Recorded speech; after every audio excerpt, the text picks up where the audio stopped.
안녕하세요. 결혼한 지 1년 만에 시댁하고 연을 끊게 된 30대 여성입니다. 그나마 남편은 제 편이라서 일단 이혼은 면했지만 그래도 여전히 속에서 우라가 치밀어 오르는 걸 견딜 수가 없네요. 친정 부모님도 살면서 이런 경우는 처음 보신다며 기가 막힌다고 이게 사기 결혼이 아니면 뭐가 사기 결혼이냐며 분을 삭히지 못하고 계시고요. 정말 남편만 아니면 고소라도 하고 싶은 심정입니다. 남편하고는 제 나이 31, 남편 나이 33의 지인의 소개로 만났습니다. 당시 저는 하나둘씩 결혼하고 출산하는 친구들을 보면서 조금씩 조바심을 느끼고 있었고, 남편은 시부모님께서 언제 결혼해서 자리 잡고 아버님 회사를 물려받을 거냐며 시쳇말로 하도 쪼아대셔서 나온 자리라고 했었죠. 아무튼 서로 사정이 어떻건 간에 만남 자체가 나쁘진 않았어요. 특히나 다른 건 몰라도 영화 이야기가 나왔을 땐 서로 시간 가는 줄 모르고 대화를 나눴을 정도니까요.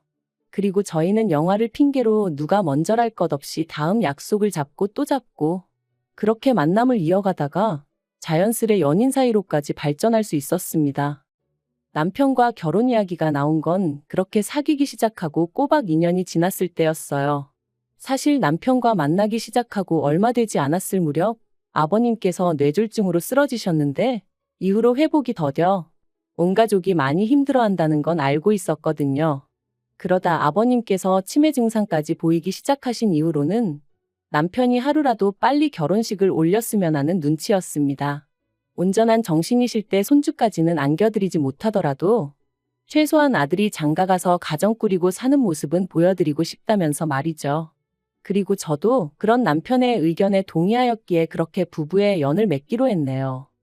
결혼 준비를 하던 당시 저와 남편의 조건을 비교하자면 일단 저는 개인적으로 사업을 하고 있었던 반면 남편은 직장을 다니는 평범한 회사원이었어요. 그리고 그마저도 저는 대학을 졸업하자마자 사업을 시작한 반면 남편은 공무원 시험 공부만 4년 가까이 하다가 직장에 들어갔기에 실질적으로 돈을 벌기 시작한 건 3년 남짓밖에 되지 않았죠. 그리고 상황이 이렇다 보니 제가 모아둔 돈은 1억 가까이 되었던 반면 남편은 2천 정도밖에 가지고 있질 않았습니다. 그럼에도 불구하고 제가 남편과의 결혼을 결심했던 건 남편이 자기 입으로 먼저 그러더라고요. 결혼하고 나면 아버님께서 당신이 하시던 사업을 남편에게 물려주기로 하셨고 또 시부모님이 땅을 좀 가지고 계신데 그것도 남편에게 주신다 하셨다고요. 그래서 속물처럼 들릴지 모르겠지만 결혼해도 괜찮겠다는 생각이 들었습니다. 게다가 상견례 자리에서 어머님이 먼저 이런 말씀을 꺼내셨어요. 아들 장가 보내려고 모아둔 돈도 있고 없는 집안안이니 걱정 안 해도 된다. 얼마나 당당하고 자신만만하게 말씀하시던지 친정부모님도 그땐 더 뭐 따지고 자시고 할 것도 없겠다 싶으셨대요. 시댁에서 이래저래 돈이 있다고 하니 저는 남편에게 1억씩 준비해서 집을 하자 했습니다. 저는 제가 모아둔 돈이 있었고 상견례 이후로도 시부모님은 남편을 통해서 몇 번이나 필요한 만큼 지원해 주실 수 있다는 식으로 말씀하셨기에 1억 정도는 크게 무리되지 않을 거라고 생각했어요. 그리고 남편도 흔쾌히 알겠다고 그렇게 전하겠다고 했는데 며칠 뒤 뜻밖의 이야기를 꺼냈습니다. 시부모님께서 집을 아예 사주고 싶어 하신다고요. 처음에 딱 그 이야기를 들었을 땐 놀라움과 기쁨 그리고 당황스러움이 동시에 느껴졌어요. 요새는 남자 쪽에서 집을 해오는 경우가 거의 없다 들었고 저도 애시당초 그런 기대가 없었으니까요. 그리고 또 한편으로는 지나친 기우인가 싶기도 했지만 해주시는 것만큼 바라시는 게 많으시면 어쩌나 하는 걱정도 되었죠. 그래서 친정부모님과 상의 끝에 마음만 감사히 받기로 하고 집은 처음에 얘기했던 대로 반반씩 부담했으면 싶었어요. 그래서 이 뜻을 남편을 통해 다시 시부모님께 전했고요. 그런데 얼마 후 어머님이 따로 한번 만나자며 연락을 해오셨습니다. 회사 앞으로 오신다는 걸 그건 경우가 아닌 것 같아 남편과 함께 시댁에 갔죠. 어머님께서는 저를 보시고는 잘했다 잘했다 하시더니 해준다고 하면 감사합니다 하고 받으면 되지 왜 그렇게 싫다고 난리냐며 웃으셨어요. 그리고는 여자는 원래 빈몸으로 시집와도 욕하는 사람 하나 없다며 그냥 빈몸으로 오면 된다. 우리 아들하고 결혼해주는 것만으로도 나는 고맙다 하셨죠.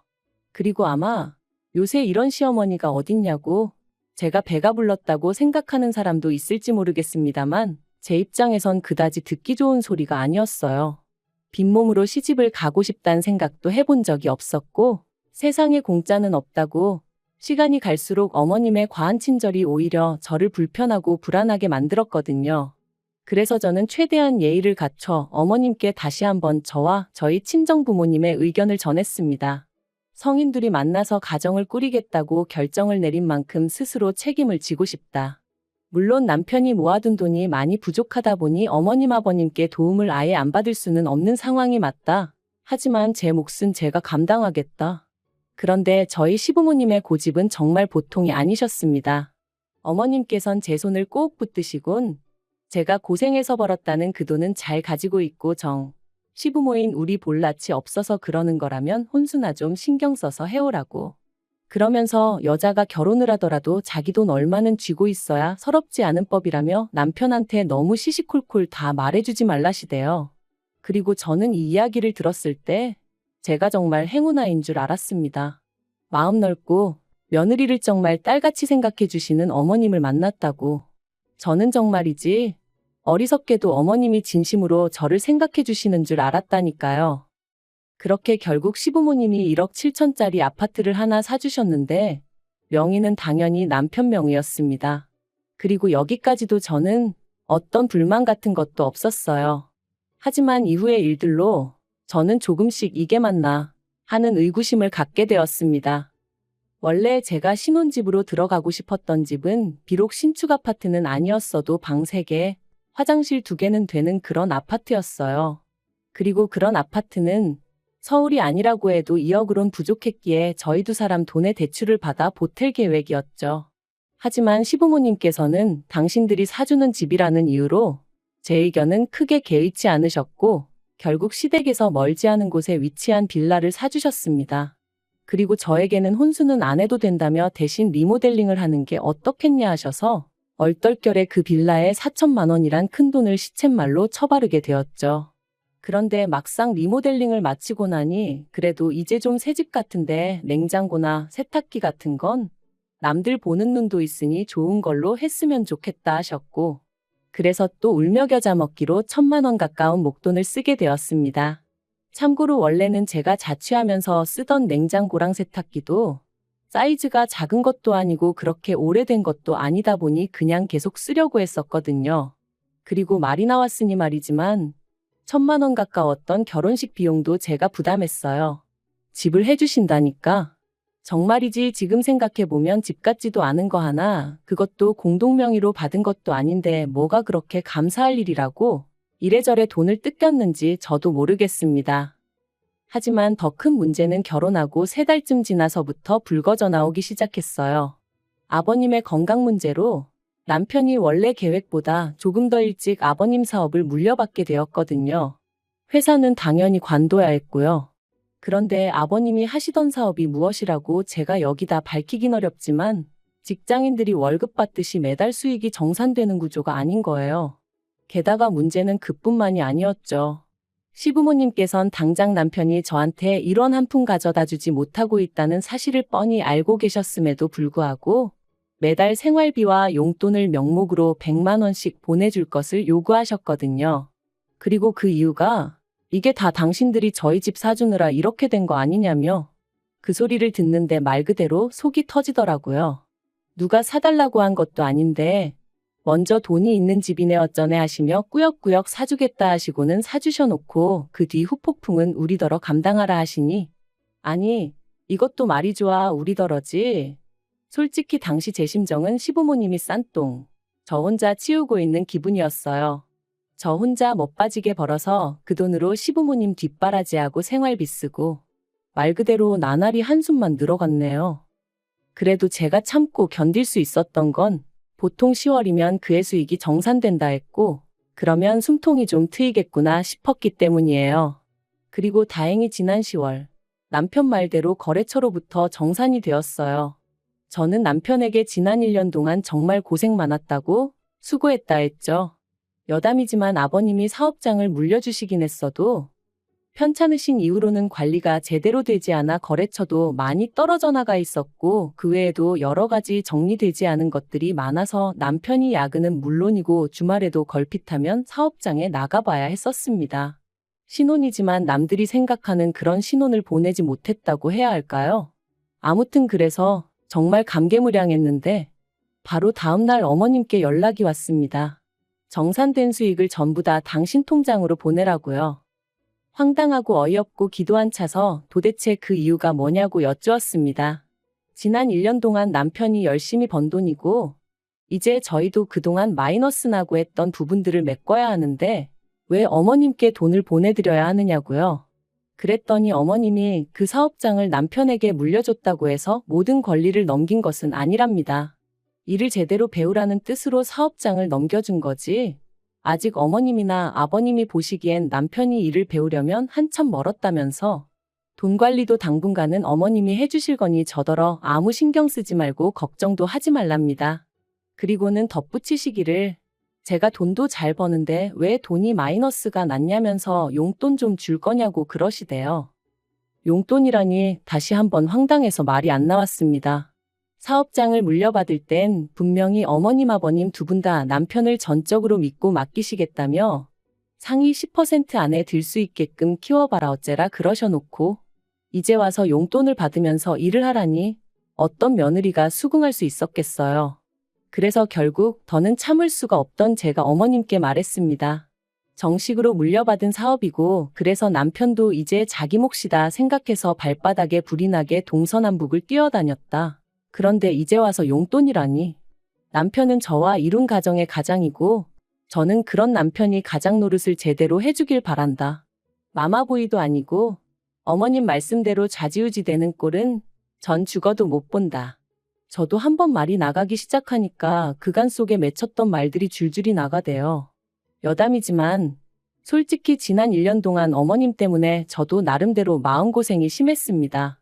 결혼할 때 분명히 저는 제 사업을 하는 사람이고 그렇다 보니 남편 일정과는 별개로 저 또한 바쁜 하루하루를 보낸다는 걸 몇 번이나 말씀드렸었는데 막상 식을 올리고 나니까 이후로는 걸핏하면 그래도 남편이 출근할 때 아내가 따뜻한 아침 밥상 정도는 차려줄 수 있어야 된다거나 한 번은 더러워진 남편의 구두 앞코를 보시고는 저더러 이런 건 네가 그때그때 닦아놔야지. 안 그러면 남들이 남편이 지 마누라한테 제대로 대접도 못 받고 산다고 너 게으르단 소리 듣는다고 그런 말씀을 하시기도 하셨죠. 그뿐인가요? 말이 나와서 말이지만 저 시집 올 때 앞서 말씀드린 대로 몇 천만 원이란 돈을 어머님 때문에 얼렁뚱땅 써버렸어요. 그런데도 친척들이나 지인분들 앞에서 아무렇지도 않게 우리 며느리는 몸만 왔다. 내가 그러라 했다. 우리 며느리는 땡 잡은 거다. 그런 말씀을 하셨는데 솔직히 얼마나 기분이 상했는지 모릅니다. 그렇다고 그럴 때마다 제가 왜 빈몸으로 왔냐고 리모델링도 하고 혼수도 하고 할 거다 했다고 정정을 할 수도 없는 노릇이고 그래도 그럼에도 불구하고 남편 하나 믿고 어머님 말씀은 그러려니 하며 버텨왔는데 이젠 뭐 용돈 받아 생활하라니 미치고 팔짝 뛸 노릇이었죠. 그런데 어머님께선 이런 제 속마음을 아시는 건지 모르시는 건지 계속해서 하시는 말씀이 당신이 집도 해줬고 사업장도 물려줬는데 그리고 나중엔 땅도 줄 건데 돈도 당신이 잘 관리해서 목돈만 들어줄 건데 뭐가 그렇게 이해가 안 되냐면서 그리고는 너 시집 오기 전에 모아둔 돈이 1억인가 있었다면서 그걸 다 썼냐고 그건 아닐 거 아니냐면서 일단 그 돈으로 생활비하고 그러면 되는 거 아니냐입니다. 게다가 또 덧붙이시기를 나는 너 아무것도 없이 덜렁덜렁 몸만 시집 왔어도 어디 가서 네 욕 한번 해본 적 없다 하시면서 참고 기다리면 어련히 알아서 챙겨줄 거니 그만 징징거리라나요. 저는 도무지 화를 참을 수가 없었습니다. 그래서 왜 자꾸 빈몸으로 시집 왔다 하시냐고 저 빈몸으로 오지 않았다고 소리를 질렀죠. 처음부터 반반부담으로 집하겠다고 했는데 어머님이 극구 말리셔서 못했다고 그래놓고 막말로 집도 제 마음에도 하나도 안 드는 집으로 해주시지 않았냐. 게다가 명의도 보란듯이 남편 명의로 딱 해놓으시고 그리고 나서는 티 안 나는 거 세월 지나면 똥 되는 거는 다 제 돈으로 하라시고 지금도 보라고 남편이 번 돈은 어머님이 다 가져가셔서 관리하시겠다 하고 제가 버는 돈으론 생활비 하라시고. 이게 말이 되냐? 너무 기분 나쁘고 싫다 했습니다. 그리고는 앞으론 제가 버는 돈을 저축하고 남편이 벌어오는 돈으로 생활비를 해야겠으니 그런 줄 아시라 했어요. 그랬더니 어머님은 어머어머하시며 제가 뭘 오해를 해도 단단히 오해를 한 거라셨는데, 오해는 무슨, 막말로 이러다 남편이랑 저랑 이혼이라도 하게 되면 저는 개털인 거잖아요. 그 생각을 하니까 어머님이 어찌나 교활하고 야가 보이던지 한마디라도 더 나눴다간 제가 정말 이성의 끈을 놓치게 될지도 모르겠다 싶더라니까요. 그리고 그날 저녁 집에서 씩씩대고 있는데 남편이 들어왔습니다. 언뜻 남편 표정을 보니 벌써 어머님한테 뭘 들어도 들었구나 싶더라고요. 그리고 저는 순간 남편이 먼저 이야기를 꺼낼 때까지 기다릴까 하다가 쇳불도 단김에 빼랬다고 기왕 말 나온 거 앞으로 어떻게 할지 아예 결단을 내야겠다 싶었습니다. 그래서 남편더러 앉아보라 하니까 남편도 멈칫하더니 이내 그래 얘기 좀 하자며 자리에 앉더라고요. 저는 남편에게 단도직입적으로 말했습니다. 당신이 만약에 들어온 수익을 전부 어머님한테 보내드린다면 나는 당신하고 더는 같이 살 자신이 없다. 까놓고 말해서 당신이 무슨 머슴도 아니고 일은 혼자서 죽어라 다 하고 왜 그 돈을 어머님한테 드려야 하는지 모르겠다. 게다가 이제껏 생활비니 뭐니 받아가신 건 뭐고 그러면 당신은 용돈 받아가며 일하고 나는 나대로 돈 벌어서 또 생활비도 드려야 된다는 이야기인데 이게 말이 되는 소린가? 지나가는 사람들 붙잡고 물어보라고 그랬죠. 그러자 남편이 제 눈치를 살피더니 자기도 지금 저만큼이나 어이없고 화도 나고 그렇답니다. 그러면서 자기가 어떻게 했으면 좋겠냐고 하대요. 어머님은 계속해서 마누라 말은 들을 거 없고 당신 말만 들으면 된다고 내가 땅도 줄 거고 막말로 시부모님 두 분 다 돌아가시면 재산이 어디 가겠냐고 다 저희 몫인데 뭐가 마음에 안 들어서 제가 그 난리인지 모르겠다 하셨다나요. 저는 남편에게 나는 당신이 정신적으로든 경제적으로든 부모님으로부터 완벽히 독립한 건강한 성인 남성이길 바란다 했습니다. 그래야 나도 당신을 전적으로 믿고 아이도 낳고 우리의 가정을 꾸릴 수 있지 않겠냐고요. 그리고 이렇게까지 이야기했는데도 당신이 내 말을 이해를 못하겠거나 못 따라주겠다 하면 난 우리 사이에 미래가 없다고 생각한다고 이쯤에서 정리하는 게 낫겠다 했죠. 그랬더니 남편이 왜 이렇게 극단적이냐면서 자기는 저랑 못 헤어진다고. 일단은 어머님과 거리를 더 보겠답니다. 돈도 안 보내드릴 거고 대신 어머님이랑 얘기해봐서 사업장도 안 받을 수 있으면 안 받고 직장을 구하는 편이 낫겠다 하대요. 그래서 그러라 했어요. 그리고 결국 지난주에 시부모님과 저희 부부가 만났습니다. 물론 아버님은 치매로 인해서 대화의 일부는 이해하셨다가 또 금세 까먹으시고 그래서 따지고 보면 어머님과 저희 부부만 이야기를 나눈 거긴 한데 아무튼 어머님은 남편이 사업장은 물려받지 않겠다, 땅도 받지 않겠다 하니까 어떻게 그럴 수가 있냐며 눈물을 보이셨습니다. 아버님이 아시면 얼마나 속상해 하시겠냐면서. 그리고는 이게 다 저 때문이라면서 아내가 돼서는 남편을 옳은 길로 안내해야지. 어떻게 부모 뜻을 거스르게 하냐. 내가 너 예쁘게 봐주려고 했는데 더는 안 되겠다. 너무 실망이다 뭐 그러시더라고요. 그래서 저도 어머님한테 이번 일로 실망 많이 했다 했어요. 그리고는 남편에게 어머님이랑 대화 잘하고 나오라고 하고 먼저 자리에서 일어났네요. 차에서 남편을 1시간쯤 기다렸을까? 남편이 저 멀리서 터덜터덜 걸어오는 게 보였습니다. 그리고 이내 차에 오르는 남편의 표정이 밝지만은 않더라고요. 제 마음도 편치 않았죠. 하지만 어떻게 하기로 했는지 물어보지 않을 수도 없고 한참 뜸을 들이다 얘기 잘했냐고 물었어요. 그랬더니 자기도 이번 일로 여러 가지 생각이 많았다며 저랑 약속한 대로 사업장은 안 받겠다 했다대요. 그러면서 당장 사무직인 직장을 구하기는 쉽지 않을 것 같아서 구직하는 동안 택배든 뭐든 되는 대로 일단 해보려고 하는데 괜찮겠냐 하길래 대답 대신 꼭 안아줬습니다. 뭐가 됐든 좋다고 어머님 아버님 그늘에서 벗어나 다시 예전처럼 당신의 능력을 보여달라 했죠. 그렇게 저는 다시 한번 남편을 믿어보기로 했습니다만 사실 마음이 완전히 놓인 것은 아니에요. 이후로 어머님은 계속해서 남편한테 너 아니면 누가 이걸 맞냐면서 연락을 해오시는 눈치셨거든요. 하지만 정말 어머님 아버님이랑 제대로 단판 짓고 수익에 대한 권리까지 완전히 가져온다는 말 그대로 법적인 조치까지 취해지지 않는다면 그런 껍데기뿐인 사업장 개나 줘버리라죠. 그리고 남편과는 별개로 저는 저대로 어머님과는 당분간 거리를 두고 살 생각입니다. 저희 부부가 꾸린 이 가정을 하나의 독립체로 봐주시지 않는 이상 어머님과의 갈등은 피할 길이 없어 보이니까요.